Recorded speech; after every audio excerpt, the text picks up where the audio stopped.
السلام عليكم ورحمة الله وبركاته.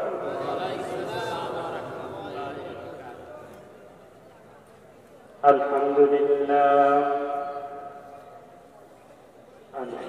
لله نحمده ونستعينه ونستغفره ونعوذ بالله من شرور أنفسنا ومن سيئات أعمالنا.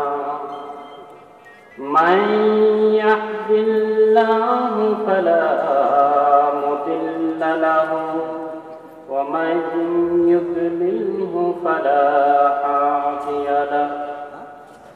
ونشهد أن لا إله إلا الله ونشهد أن محمدا عبده ورسوله. أما بعد، قال الله تعالى في كلامه المجيد والفرقان الحميد. সবাই করি, জবান তুলে সবাই করি। আউযু বিল্লাহি মিনাশ শাইতানির রাজীম। বিসমিল্লাহির রাহমানির রাহিম। ওয়া খলাকতুল জিন্না ওয়াল ইনসা ইল্লা লিয়াবুদুন।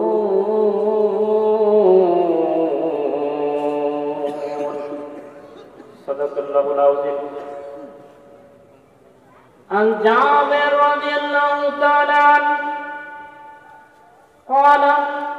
قال رسول الله صلى الله عليه وسلم بين العبد وبين الكفر ترك الصلاة. رواه الترمذي. إن الله وملائكته يصلون على النبي يا أيها الذين آمنوا صلوا عليه وسلموا تسليما. محبة সাথে দুরূদ ইব্রাহিম পড়ি। اللهم صل على محمد وعلى آل محمد كما صليت على إبراهيم وعلى آل إبراهيم إنك حميد مجيد.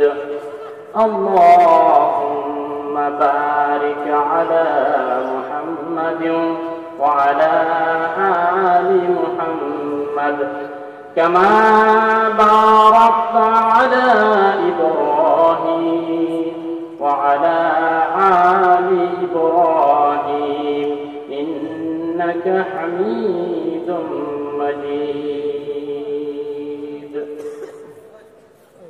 মহান আল্লাহ রাব্বুল ইজ্জতের দরবারে কোটি কোটি শুকরিয়া আদায় করছি যে রব্বুল আলামিন আজকের এই ঐতিহ্যবাহী জেলা শেরপুরের সীমান্তবর্তী থানা নালিতাবাড়ি মরিচপুরান পশ্চিম পাড়া হাফিজিয়া ফুরকানিয়া মাদ্রাসা ও ইতিমখানার উদ্যোগে 25তম বার্ষিকী ইসলামী মহাসম্মিলনের সম্মানিত শ্রদ্ধাভাজন বিশিষ্ট ইসলামী চিন্তাবিদ মুফাসসিরে কুরআন হযরত মাওলানা মোহাম্মদ মুখলিসুর রহমান সাহেব, সাবেক secretary general Shariatul Islamic Bank of Bangladesh সভাপতি সাহেব, সেই সাথে উপস্থিত আছেন আমাদের সামনে সহ সভাপতি জনাব কসিমউদ্দিন সাহেব এবং আরো সহসভাপতিবৃন্দ,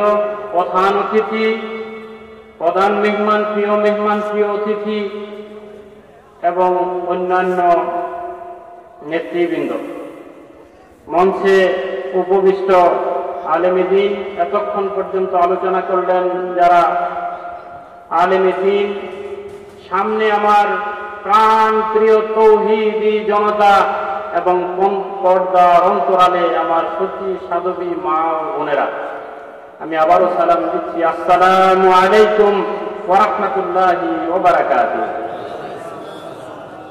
প্রথমে আমি আসলে প্রাণ খুলে আপনাদেরকে ধন্যবাদ জানাবো যে 12:30 বেজে গেছে, এ পর্যন্ত আপনারা অধীর আগ্রহে দ্বীনের কথা শোনার জন্য, কোরআনের কথা শোনার জন্য অপেক্ষা করেছেন এবং সুন্দরভাবে বসে আছেন।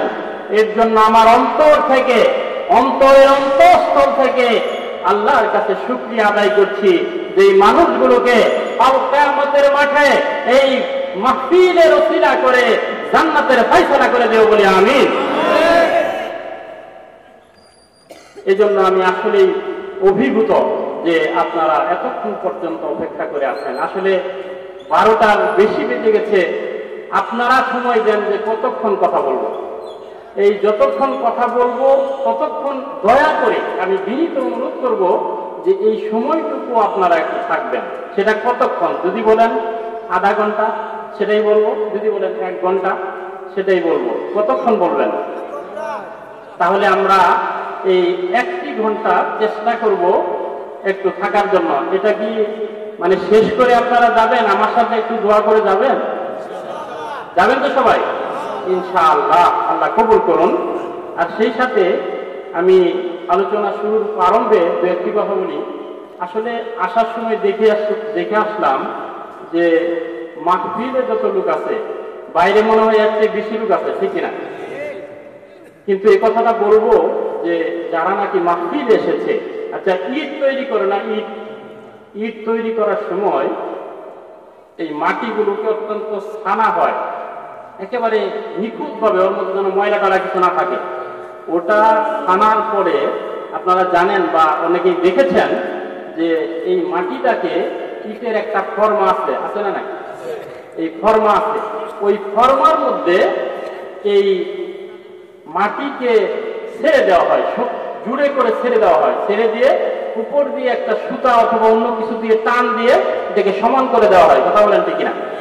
এরপরে উল্টা পিঠে যখন ছাপ্পড় দিয়ে মাটিতে রাখা হয় তখন সুন্দর একটা ফর্মা অনুযায়ী ইট তৈরি হয়ে যায়। কথা বলেন ঠিক কিনা?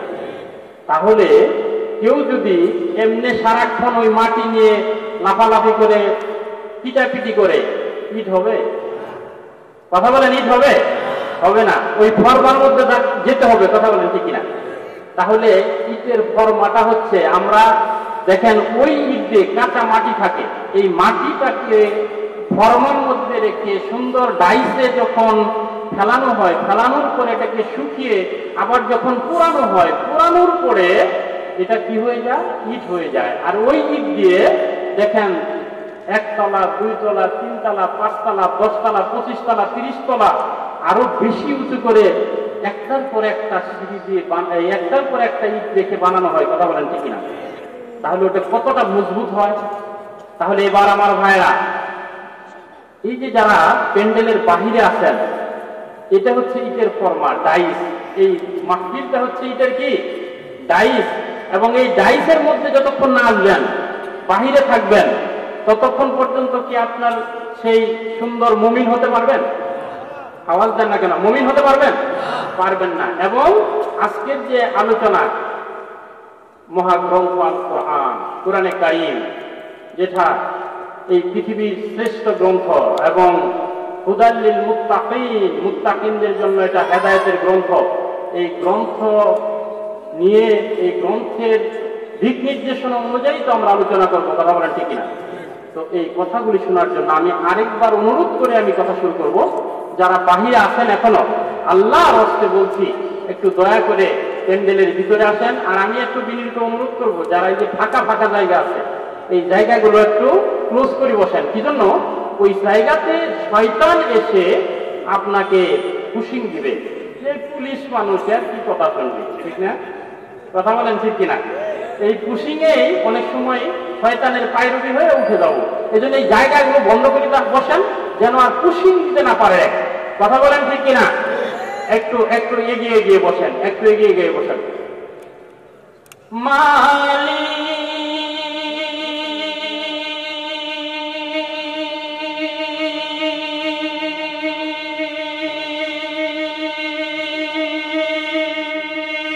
তুমি জান্নাতে তোমার কাছে একটি ঘর বানিয়ে দিও, একটি ঘর বানিয়ে দিও সেই বিভীষিকাময় মহাদিনে,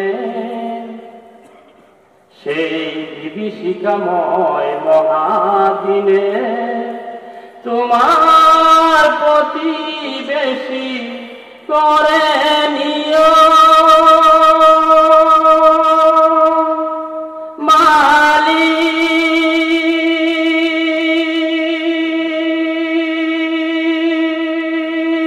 মালিক। তুমি জান্নাতে তোমার কাছে আমার একটি ঘর বানিয়ে দিও। সকলেই বলি আল্লাহুম্মা আমিন। এই ঘরটা আমরা চাই কিনা? আমরা চাই। আর যদি চাই তাহলে আজকে কোরআনে কারীম থেকে আমরা কথা বলার চেষ্টা করব। আল্লাহ যেন এই কোরআনে কারীম থেকে কথা বলার এবং শোনার এবং এই আমল এবং এটাকে বাস্তবায়ন করার নিয়তে শোনার জন্য তৌফিক দান করেন। সকলে বলে আমিন। আমি প্রথমে কয়েকটা প্রশ্ন করছি। আল্লাহ রাব্বুল আলামিন আমাদেরকে কেন সৃষ্টি করেছেন? মানুষকে সৃষ্টি করেছেন কোন উদ্দেশ্য আছে নাকি নাই? কেন সৃষ্টি করেছেন? আর সৃষ্টি করার পরে আল্লাহ রাব্বুল আলামিন মানুষকে কি হুকুম দিয়েছেন? আর এই হুকুমগুলো আমরা যদি পালন যথাযথভাবে না করি তাহলে আল্লাহ রাব্বুল আলামিনের পক্ষ থেকে কি ব্যবস্থা নিবেন, এগুলো জানার দরকার আছে না নাই? আর একটু আওয়াজ দিয়ে বলি, আছে না নাই? জবান কার? আরো জোরে বলেন কার? জমিন কার? আসমান কার? রিজিক দেয় কে? তাহলে আওয়াজ বড় হবে না ছোট হবে? আর একটু জোরে বলেন, আওয়াজ বড় হবে না ছোট হবে? অতএব আল্লাহর দেওয়া জবান দিয়ে আল্লাহর ধ্বনি দিব, কোন কার্পণ্য করব না। তাহলে জবান দিয়ে অত্যন্ত চিল্লায় এবং শক্ত জোরে আওয়াজ দিয়ে একবার তাকবীর ধ্বনি দিয়ে পাশের মানুষগুলোকে জানিয়ে দিচ্ছি যে এখন থেকে কোরআনের কথা এখানে শুরু হচ্ছে এবং সবচেয়ে দামি কথা এখন হচ্ছে। অতএব একবার তাকবীর ধ্বনি দিয়ে আমরা তাদেরকে জানিয়ে দিতে চাই, লিল্লাহি তাকবীর। আরেকবার গর্জন করে মুসলমানদের যে পাওয়ার, মুসলমানদের যে শক্তি, সেই শক্তি দিয়ে একটু চিল্লায় বলি, লিল্লাহি তাকবীর। মাশাআল্লাহ। রব্বুল আলামিন আজকের এই মাহফিলটা কাল কিয়ামতের মাঠে আপনার জন্য আমার জন্য নাজাতের জরিয়া হতে পারে। কথা বলেন ঠিক কিনা? আল্লাহ রাব্বুল আলামিন যেন এই তাকবীর ধ্বনির জন্য কাল কিয়ামতের মাঠে আমাদের মাথাগুলোকে উঁচু করে দেন। কাল কিয়ামতের মাঠে কিছু কিছু লোকের মাথাটা, সিনাটা সমস্ত মানুষগুলোর চাইতে উঁচু হয়ে থাকবে। আর প্রশ্ন করা হবে, এই মানুষগুলোর সিনাগুলো, মাথাগুলো কেন উঁচু হয়ে আছে? তাদেরকে উত্তর দেওয়া হবে, এই মানুষগুলো দুনিয়ার জিন্দেগিতে রব্বুল আলামিনের সবচাইতে বরত্বকে বলন্দ করেছিল, বরত্বকে প্রকাশ করেছিল তাকবীর দিয়ে দিয়ে। আল্লাহর বরত্বকে প্রকাশ করার জন্য তাদের সিনাকে, মাথাকে আজকে হাসরের ময়দানে উঁচু করে দেওয়া হয়েছে। বলে সুবহানাল্লাহ। তাহলে আমরা কি তাকবীর দিতে পারবো না? কোরআনে কারীমের আয়াত যদি তেলাওয়াত শেষ হয় সেখানেই আমরা তাকবীর দিব ইনশাআল্লাহ। রব্বুল আলামিন, এখন আসুন মূল আলোচনায় যাচ্ছি যে পৃথিবীর জমিনে মানুষকে কেন পাঠিয়েছেন। আল্লাহ রাব্বুল আলামিন জানিয়ে দিয়েছেন, 51 নম্বর সূরা, সূরা আয-যারিয়াত। আয-যারিয়াতের 56 নম্বর আয়াতে রব্বুল আলামিন জানিয়ে দিয়েছেন, ওয়া মা খালাকতুল জিন্না ওয়াল ইনসা ইল্লা লিয়াবুদুন।